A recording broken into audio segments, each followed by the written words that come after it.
You're listening to Mortgage Lending Mastery. Get the knowledge you need to advance your mortgage practice quickly and efficiently from Jen Du Plessis, America's Mortgage Mastery mentor with over 37 years of experience and over $1 billion in lifetime fundings. Jen has been mentoring loan officers and realtors for over 15 years and speaking on stages across the globe. So settle in and get ready as Jen and her guests share their experience, passion, and strategies to help you crack the top producer code to reach new heights in your business. And now, here's your host, Jen Du Plessis, Mortgage Mastery Mentor and head chick in charge of Kinetic Spark Consulting. So welcome, Justin, to the show. Hey, Jen. It is great to be here. Thanks for having me on. I'm really looking forward to spending some time together. Thank you. And what an impressive bio you have, being called Entrepreneur Magazine, calling you the Warren Buffett of lifestyle investing. I mean, that's very, very impressive, and I want to just dive right into this, is that we have a lot of alignment in what we do. And that's why I wanted you on the show. And, knowing that we have loan officers and real estate agents and investors listening in, this is a challenge, I think, for a lot of people because we run 100 miles an hour and it's all about the deal, right? No matter which spectrum we're talking about here, it's all about the deal and it's all about quick response, no matter which one it is, right? We've got to get back to the realtor fast as a loan officer. The realtor has to get back fast to the clients to write the contract, and the investor has to find that deal of the century every single day, right? And so our whole lives are just around this total, circle of chaos is what I call it. So tell us about lifestyle investing and how that's different from traditional investing and why it's so important for real estate agents and loan officers to start investing and do it in a way that becomes lifestyle right from the very beginning because they just can't dedicate their time to it. Well, that's a fun question. And it really gets to exactly what you talked about, which is most people are so busy and time is our most precious resource. And most people don't have enough of it. I mean, we all have the same amount, but the way people choose to spend it differs. And a lot of people in professions where their income is based on the time they spend or the sales that they do, it's really easy to ramp up that time and overcommit time for the income that they want to make. And so the whole genesis of lifestyle investing was built around this idea of having the lifestyle that we all desire to have and really building the rest of our life around that, including work and income. So instead of trading time for money, instead it's buying assets that produce income, and that income covers the cost that it is to live the lifestyle that we have, or at least live the bare minimum, the basics, like whatever it costs to survive.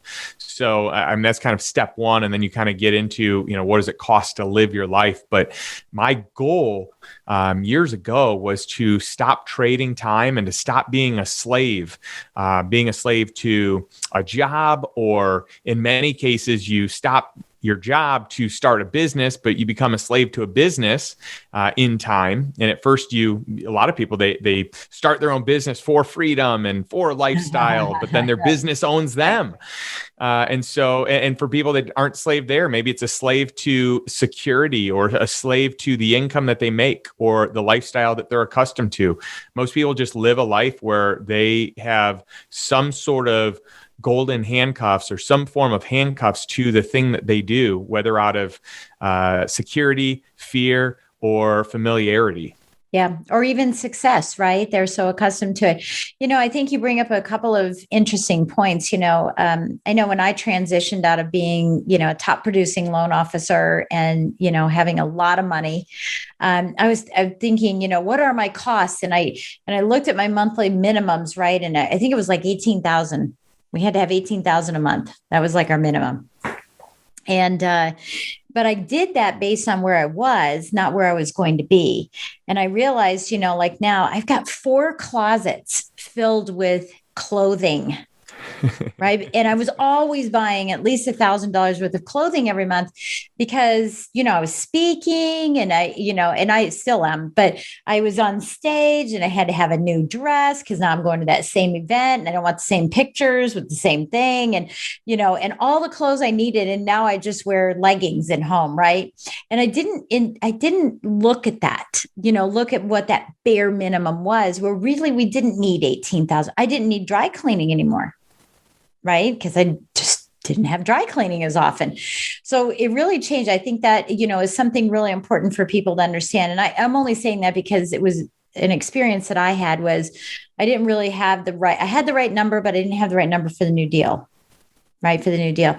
And I think that's, super, super important. The other thing that you're talking about is also rich dad, poor dad, right? It's the left side of the quadrant versus the right side of the quadrant. Having more passive income so that we're not trapped. That's why they came up with the game, right? So we're not trapped in that left side of being an employee and being self-employed, which is still a trap. Yeah, it's a trap, and it also costs you more in taxes, right? So, you spend more on taxes and you're, trapped or enslaved. There's no doubt about it. And, I think about being on the right side of that quadrant, the business owner, the investor. It's funny. At one point in time, I felt like I was a business owner, but truly I had fooled myself because I was self-employed because I couldn't remove myself from my business. Right. But I always felt like it was my business. And the truth of the matter is it was not. And I was self-employed, and, maybe it was a lot better in terms of being able to work harder or produce more and create a bigger income. But it also created just a bigger treadmill that I ran on. Like an upgraded deluxe model. Right. Yeah. And it's funny. I see that. I just was at a retreat for women, and one of the women, she and her husband own 3 Subways, 2 acupuncture places, and a Segway tourist, right? And they're self-employed. They are still self-employed. They are so trapped into that business. And, the revelation of working on the right side of that quadrant was like, wow, I've never done anything with my money. I've just bought more clothes, more fancy $18,000, $20,000 watches. I started buying things and not a style, a lifestyle, not a style like that, but not a life. I wasn't buying my life. So I want to talk about that transition from self-employed into business owner, and what your perspective is on that to get this lifestyle. Because loan officers and real estate agents and investors tend to play in that S. You may get a W-2 as a loan officer, but you still are acting like an S. What's that transition to get up into that quadrant? And I imagine you're probably going to tell me one of your 10 commandments. Well, it could easily fall into the 10 commandments. The thing that it is it's a component of time. So is your income derived from time spent? And most people in that S category, even though they have built some infrastructure around them, it still involves them to run. Being a true business owner, you don't need to be there. You've got an executive team that can run it. The business performs as well, if not better, whether you're there or you're not there. So a true business owner isn't making money based on time spent. They are making money based on an asset. Investors, they're making money based on capital at work, ownership of assets. They're not making it based on their time. There's a little time that goes into doing the due diligence, but that's a finite amount of time. And once that's done, the asset or the investment continues to produce returns. And so the biggest thing, I speak actually to a lot of loan officers, real estate investors. I've got a lot of friends in this business, and I think it's an incredible business, especially the last couple of years. It's been just, monumental. But I really strongly encourage them to start buying assets, because at a certain point in time, people are willing to work hard and they're willing to put in the extra hours to make the extra income. But at a certain point in time, they're probably not going to want to do that. or they are going to have the priority of a family where they really should be allocating that time and not kind of grinding out the last dollars. But, there's the old adage that, when the sun's shining, make hay, right? Yep. And so I think to a certain degree, that's the case. Build up, your war chest to then be able to start buying assets that will long produce returns, whether you're involved or uninvolved, whether you're sleeping or vacationing or, not. And so to me, that really is, it's making a decision to move in that direction and not spend money on liabilities, but rather spend them on assets. Yeah. Yeah. It's grow your assets, right? That there's no, it's infinite assets is really what it is. And, this just all resonates with me, obviously, because I brought you on, but I'm hoping that this resonates with everyone because it's something that I've been preaching for 6 years on this podcast. You have to have multiple revenue streams, and that's what the whole asset side of it is multiple revenue streams. And not just, I got a loan, I closed a loan, I got a deal, I closed a deal, I bought a house, I closed a house, right? Or I flipped a house. Even that is self-employed because it's not long-term. It ends when you end flipping, right? Flipping a home. So the buy and holds are going to be so much better for you.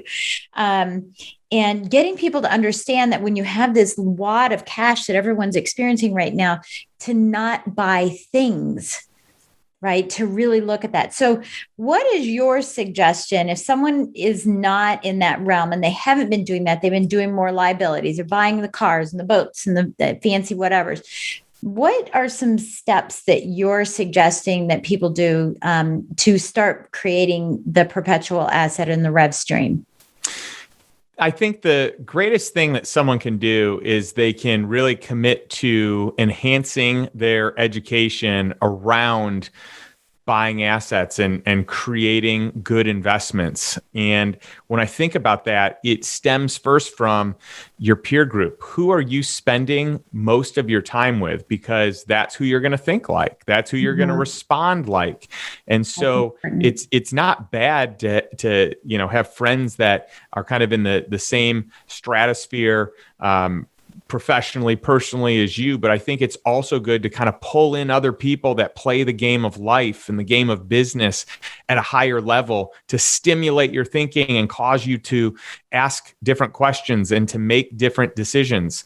For most people, once their mindset shifts, their actions and their disciplines follow in suit.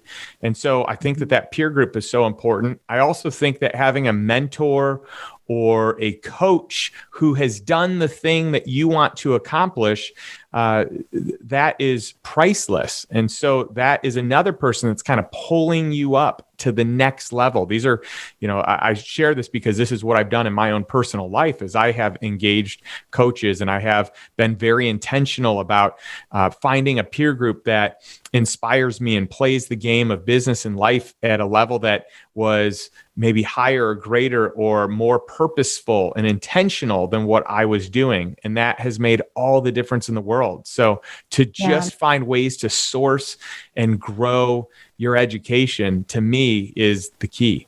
Yeah. So can you give us some ideas on what type of investing? I mean, obviously, if I'm a loan officer and I'm a real estate agent, and an investor, right? A real estate investor, I'm always going to go right to real estate and say, okay, that's it. I'm going to invest in real estate. But there are thousands of ways to invest. So could you give us maybe the top 5 different investment vehicles that you think would be good for someone who's just stepping into this? Sure. And I think this is going to be specific to, it's going to vary based on different people. It's going to be, I think some people are going to have an expertise in a certain area. So they might be more geared towards, like you, real estate. That might be a great move because you have expertise there. Maybe a lot of people in your network and in your audience have expertise in real estate. I love real estate. I think real estate is a great play. And I like it because most of the real estate that you buy, you can put 20% down and own it and capture all the appreciation and all the cash flow.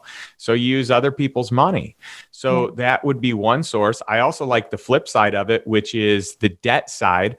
So if I can be a lender and I can lend to people doing real estate or various other things, but let's just say real estate, I can be put in a first lien position or, kind of the first position if something goes wrong to make sure that I get my money back.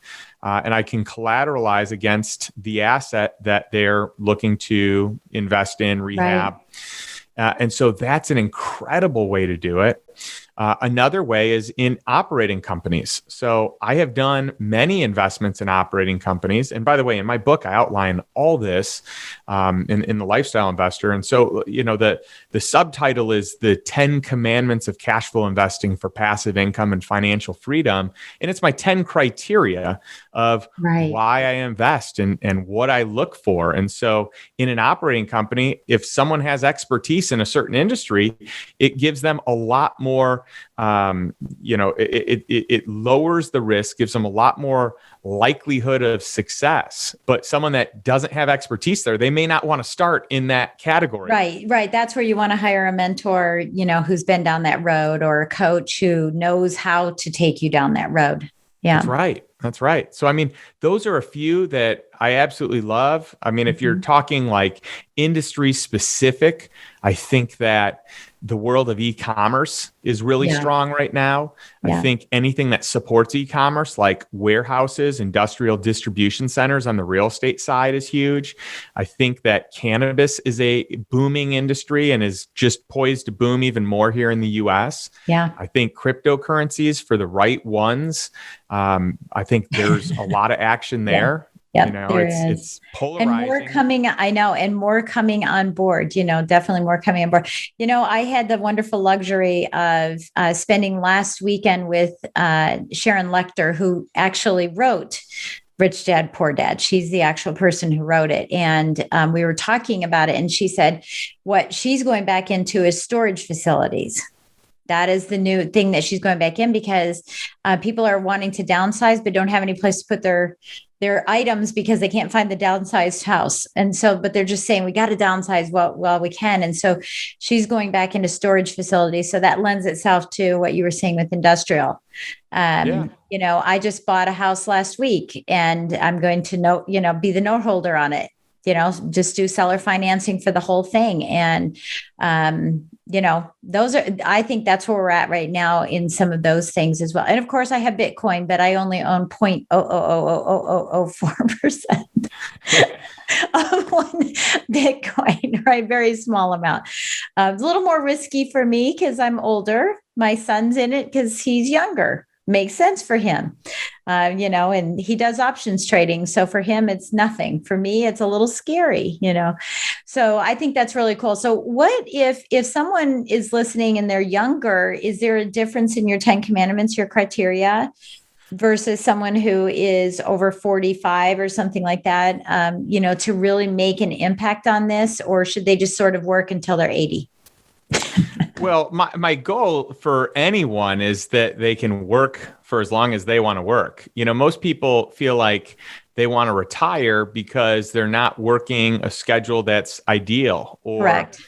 Some people that want to get out of their industry or their business, it's not due to the fact that they don't want to work.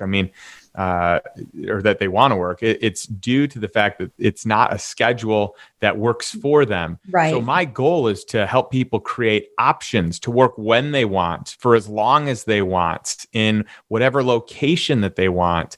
And for someone who doesn't want to work full time, they might love working 20 hours a week or 10 hours a week. And so my mission is to buy my time back. And that way I don't have to rely on my time spent to earn money to cover my lifestyle. That's already done. And then I can just choose where I want to spend my time. So if I want to, spend it in some investments, or if I want to start this company, or if I want to help consult and advise someone in their business. These are all things I can do. And I think that when you kind of strip away the whole survival part of life and you get financially sound in that department, and it just happens automatically. It's just mailbox money. Yep. I think a whole new world opens up, and that new world is full of choices and it's full of opportunity, and it really creates a platform for someone to figure out what they're most passionate about and how to live life according to where they feel their purpose really is. Yeah, yeah, I think that's really important. I want to ask you about the movement of money, about 401ks, and because to me, my money never, I don't have anything in 401k anymore. Not at all. But for me, 401k is very stagnant money. It's always, and again, I think that financial advisors, there are many that are great, I'm sure, but most of them are coaches. And coaches are people that haven't done what you're doing, but they know the game, right? So that's a coach. And so I like to consider myself a mentor for some of my clients and a coach for others, where I'm telling them exactly what to do. A mentor because I've been down that road. So I think the problem that I have with a lot of financial advisors is putting money into 401k and then saying, you've got to keep it there for 20, 30 years. Got to keep it there for 20, 30 years. I don't have the patience for that type of thing. I want my money to be moving for me and creating itself over and over, duplicating itself after another, having extra capital to do something else rather than watching it be capital. Right. So what are your thoughts on that? And let's talk about 401k specifically, and sometimes even IRAs if they're not the right IRA to move the money.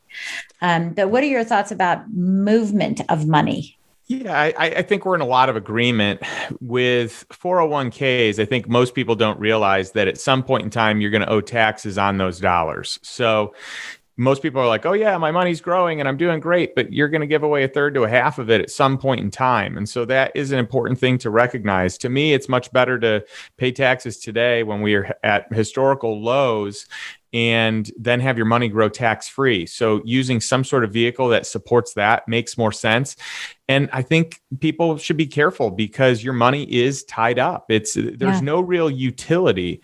So financial advisors, hey, if you have a good one, great. But I mean, the newest numbers, I outline this in my book, the newest numbers are that only 5% of financial advisors actually outperform the S&P 500 index. Right. And so they're charging a fee that is much higher than if you just went into the index directly. And the odds are really good that they underperform it. So you're paying someone more money to underperform 95% of the time. And then there are other, incentives that are, I believe the financial services industry is very misaligned because people are paid in ways that are not aligned to the investors, to, people that are putting money in, that are expecting a certain return over a period of time. And a lot of advisors, not all advisors, I've got great friends that are advisors, but I can tell you there are plenty that put people in high priced products where they make a good kickback. And in many instances, the people that are investing your money, they aren't even investing their own money in the same things. Well, they can't because they're not allowed to. I was just going to say that too. Yeah. When my son was, had gotten his, degree and all of his series, whatevers, he ended up leaving and saying, I can't in right consciousness, if a client said to me, where would you put your money? I would say, put it in what I'm telling you, but I can't put it in the same one that I'm telling you. I'm not allowed to do that. I can't double dip. So if I'm going to go to the best one, why don't I just back up and send my own money to the best one and not be not be an advisor. So I think that's pretty interesting, that happens. But I think it's the old adage of the mechanic's car doesn't run and the plumber's plumbing and the carpenter's house is a mess and the financial advisor doesn't have as much money as you do. And the real estate agent doesn't own as many properties as you do. And the loan officer has bad credit. I mean, it just goes on and on. Right. And I'm not saying that's for everybody. Please listen. If you're listening, I didn't mean to offend anybody. If you have properties, great. If you have great credit, great. Right. It's just amazing how that happens. So how do you exponentially grow this? Other than, I know when I look at the right side, I'm kind of a dabbler. I have a little bit in everything. Like a little bit, oh, I should try that. I should try this. I have a little bit there, a little bit there. What's the secret to manifesting this into, 6 and 7 and 8, well, let's just say 6 and 7 figure income? How do we manifest that fast rather than sort of dabbling across all of these things to get our toe into everything? Well, I'd say unless you're, a trader by profession, you're probably not going to get there in the stock market. I mean, at least not short term. I mean, if you are more of like a buy and hold and you're banking on the US economy long term and you're not going in and out at peaks and valleys in the stock market, I think that that is a better strategy than what most people have. But the problem is there's just a lot of volatility.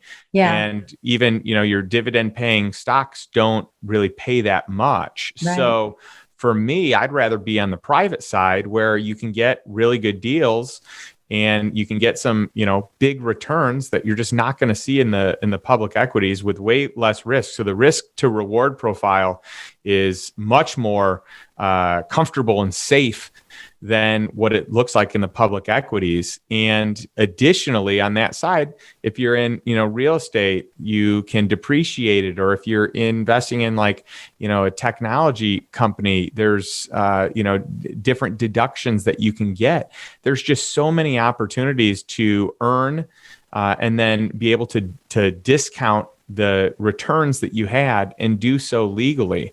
So to me, it starts there. It starts with finding deals that are off the beaten path that not everyone has access to. In my book, I call them, this is my third commandment, I call them invisible deals. Yeah. What are the deals that are not on the market? Therefore, there's no competition for them. It's not being bid up. What are the deals that you can just, offer someone a price to buy an asset and they're not even thinking about selling it, but you make the right offer to the right person at the right time and you can. Or just knowing people that have access to a lot of deals and what we call deal flow. So, I mean, these are all great opportunities, or paying attention to trends that are up and coming. Like what, like what now? What? Yeah, I'm sorry to interrupt you. What's coming? What's an upcoming trend right now? Well, I think that blockchain in general is going to be very foundational. So there are a lot of blockchain potential investments that are huge. One of the things that I'm involved with is buying retail brands that are bankrupt and scaling them online. So taking advantage of the e-commerce craze, but with a brick and mortar store where you close all brick and mortar locations. I mentioned cannabis. I would say hemp and CBD as well. Those industries are just going through the roof. And I think that there's only room for more and more here in the US, with most of the states still having it illegal, and it's federally illegal. So, I mean, there are countless things. Think about technology and the direction that technology is headed, and what has happened even during this pandemic with the valuation on these technology companies. They're going through the roof. So just knowing what is coming ahead can really help you out, but you don't have to know it. You can just know people who know it. Yeah. So how do people know people who know it? Well, and that goes back to peer group. One of the things I'd say is get involved in. Talk about it with your colleagues and your friends. Talk about it. Get involved in masterminds and get involved in think tanks and, find people that are doing the things that you want to do and offer to take them out. I made a career. Sharks. Become your own shark. Decade. Yeah. For like a decade, I took someone out to either a coffee, a lunch, or a dinner once a week. I picked someone, and by the way, I got plenty of people that said no to this, but right. I just asked enough people that I would always find someone that said yes. And I learned. That was a great way for me to learn what was really happening, not what you learn in school, which is likely not what's really happening. Oh yeah, no question about it. And I was going to say, even with PPE, there were so many people that didn't get PPE, right? right? And so a girlfriend of mine, actually a financial advisor, and she sort of has this side hustle of doing that. She said, "Hey, look, we're looking for some investors to support this company, because they're going to survive." And so, of course, we looked at the spectrum and the spectrus of everything, and ended up investing 10,000 right when COVID started, and it's already been paid back and then some. So it's good. And those are little things, that can be found too. And I think, especially as real estate agents and loan officers, there's opportunities for crowdfunding of money, to help someone who is buying a house that can't get traditional financing. There's all kinds of partnerships, there's all kinds of things that can be done out there. I absolutely love it. I think, I hope that everybody gets your book because, do you have it in audio, by the way? Yeah. I have it in Audible and, it's on PDF as well. So there are a lot of different ways people can get it. Yeah, I think it's powerful, for people to be listening in and saying, you know what, I just can't do the daily grind, like money in, money out, money in, money out. We have to diversify. We have to put it someplace that it's working for us. So I would encourage everyone, we're coming up to, by the time this is released, well, it'll be released in the next couple of weeks or so, but we're coming up to what I call is halftime, right? The end of June. And when you go back in the locker room and you assess how you're doing for the year, are we winning? Are we losing? What kind of changes do we need to make? Perfect time for you to grab all of your insurance, your health, your life insurance, your long-term health care, your short-term health care, your investments. Look at your 401k, look at your mutual funds, look at all these things that you have everything in and say, is this moving in the way that I want it to move? And can I get more control over it? Right? Because you mentioned, your business controls you instead of you controlling your business. Yeah, that's generally how it works. And I think you have to really guard your time and guard the people that you're in business with. And a lot of people just kind of go through life reacting, putting out fires and taking care of problems versus spending the time to be intentional about what you really want. Inside my first commandment, which is lifestyle first, I've got this freedom vision that I have people write out. And I have these cues to help them understand what is most valuable or important in their life. And it's really to map out how to be intentional, how to know what you're going after versus just going through life on autopilot. And I just think that there's so much more meaning when you can be purposeful and intentional with a life that you have a very compelling vision of the future for. Yeah. Yeah, I think that's really good. Okay. So last question I have for you is, what's the number one mistake that people make when they are presented with an opportunity and it looks good and they dive in and they're going to lose their money, right? I mean, because we get excited. First deal. Oh my gosh, this is exciting. I'm going to just do it. It's only 5,000. It's only 10,000. It's only 25,000, whatever, number is for everyone. It's like, I'm going to just give it a shot.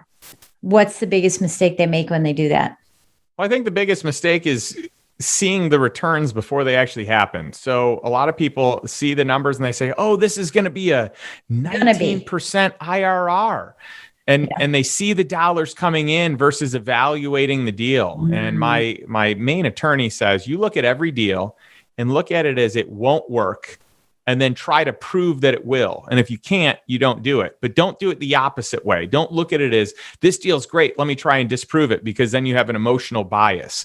And then I also think you should put it around other people who are smart that can pick it apart. And if they can't pick it apart, then maybe it's a good deal. But I like floating deals. I've got a deal right now that it's in the oil and gas industry, and I don't do a lot in that space. So I have floated it by all of my oil and gas people, but it's potentially, it could be a really big opportunity. And so I'm getting their insight and their feedback and questions they'd ask, and I'm having them pick this thing apart. Yeah. Like a debunk group, right? A debunking group. Yeah. Yes. Yeah. Yeah. I do that with my son. I send something over that sounds really good. And within 3 seconds, he's back to me. Nope. Dang it. I wish I would have known, you know what I mean? I didn't put money into it, but it's just, he's very good at being able to do that. And I trust him. And, but I love that you're saying, don't just trust one person. I should be looking at other people too. Yeah. And most deals are leaning towards whoever is presenting it to you. So, of course, one of my commandments is, and one of my philosophies is, be sure to negotiate every deal and negotiate the terms so that they are in your favor. People want a certain amount of money, but that gives you the ability to kind of work on terms and find something in the middle that works for all parties. A negotiation doesn't have to be adversarial. All it has to be is win-win. And whatever's presented to you is already a win to the seller or the person that's sharing it. So you should feel comfortable tweaking it so that it can also be a win for you. The goal is that it works out and it's not lopsided. Yeah. Yeah, I love that. I love that. That is a huge aha. If you're listening, rewind that and listen to that again, because that's a huge, huge important part of this. Yeah, as we tend, especially in this realm, when you're being introduced with a, spectrus maybe I'm using the wrong word. I call it spectrus or spectrum, whatever. But when you're being introduced and they send you all the information, I don't ever think, oh, it's one-sided and they're presenting it in its best light. I need to find the darkness, right? I just take it at face value. So I think that's super, super powerful. So thank you so much for that. I absolutely love that. All right. So how do we get a hold of you? How do we obviously read the book, get the audio, do the PDF, whatever it is, take the classes, right? Or not the classes, but the questionnaires that you have in there and the exercises. But how else do we get a hold of you if we want more information to be able to get closer to you and open up doors with you? Sure. Yeah. So there are a few ways. So if you want to get the book, you can certainly do that through Amazon. You can go to my website, go to lifestyleinvestor.com, and you can get it that way. And I do a free plus shipping. So for any of your listeners, I'll give it to them for free. They just have to pay the shipping to get it there. And all the proceeds of my book go to a charity called Love Justice International, which is set up to stop human trafficking. Awesome. And we're talking about kids here. They're being trafficked all over the world. So this organization has locations in 17 countries around the world and does great work. So everything goes towards that. And I'm proud to be partnered with them.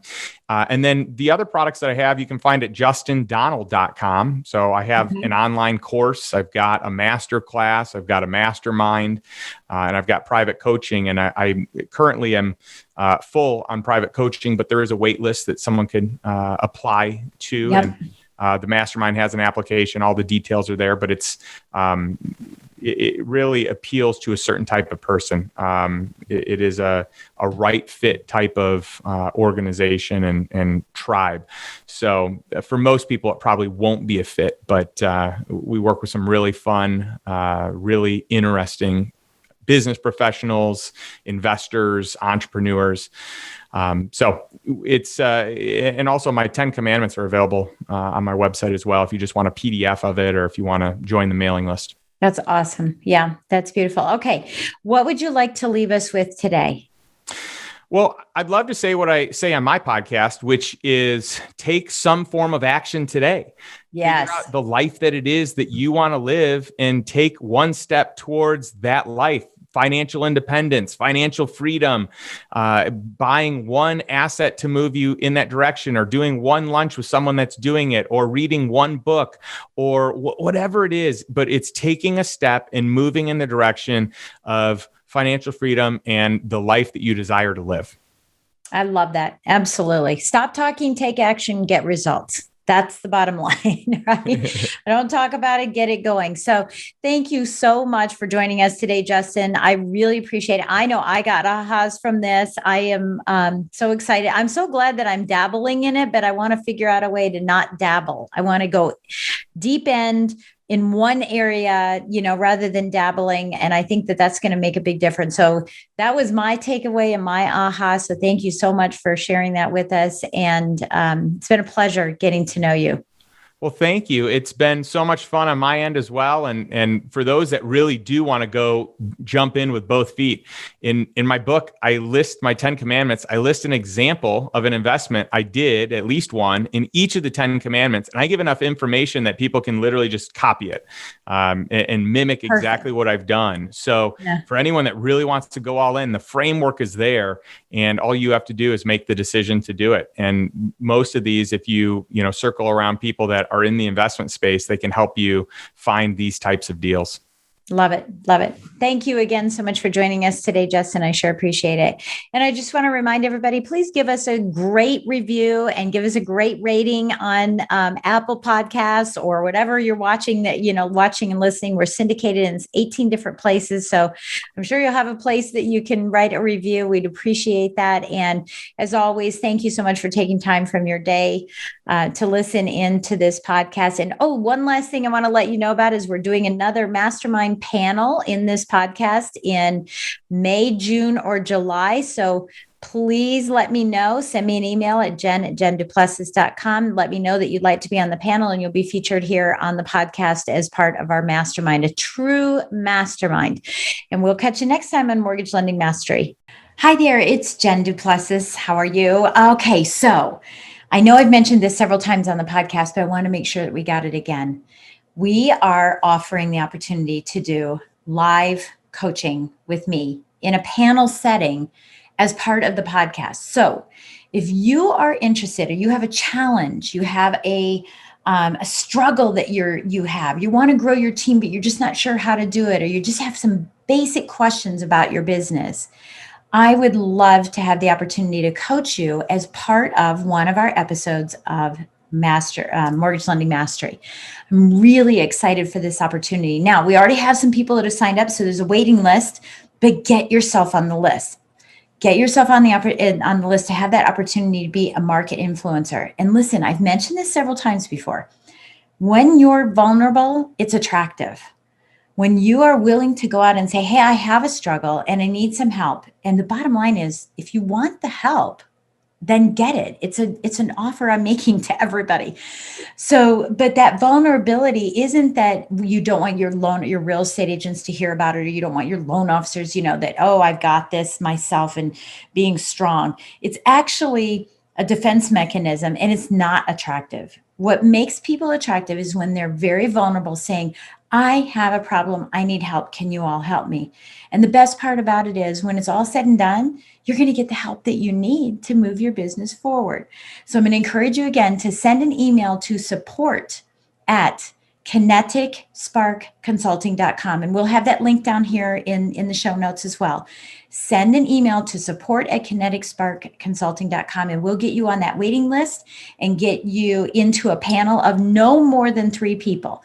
I probably won't do 2 people, but I need 3, but not 4. And we'll use that time in a podcast to answer your questions and get some on-the-spot coaching. So I look forward to having that opportunity to help you out. And if you feel it's relevant for you, then get yourself on this. We're going to be doing it all year long. So I'm really excited about this opportunity and hope that you want to take advantage of it as well. So I'll talk to you soon. Thanks for listening to Mortgage Lending Mastery. Be sure to subscribe to hear more sales tips, ideas, strategies, and tactics to help you with your personal and professional growth to multiply your results in record time. And if you like what we're doing, don't forget to give us a rating and review so we can continue to bring you the best content possible. Wanting more beyond the podcast? Join our Mortgage Lending Mastery membership community, where you will find extended interviews with our favorite guests, weekly training, tips, and insider secrets, fireside chats with Jen, free content, meet, share, and collaborate with other members, and so much more. Click the link in the show notes to learn more about this exclusive content. Mortgage Lending Mastery is an Industry Syndicate charter podcast. Industry Syndicate is the first podcast network specifically for the mortgage and real estate industries. Get the Industry Syndicate app in the App Store or Google Play today.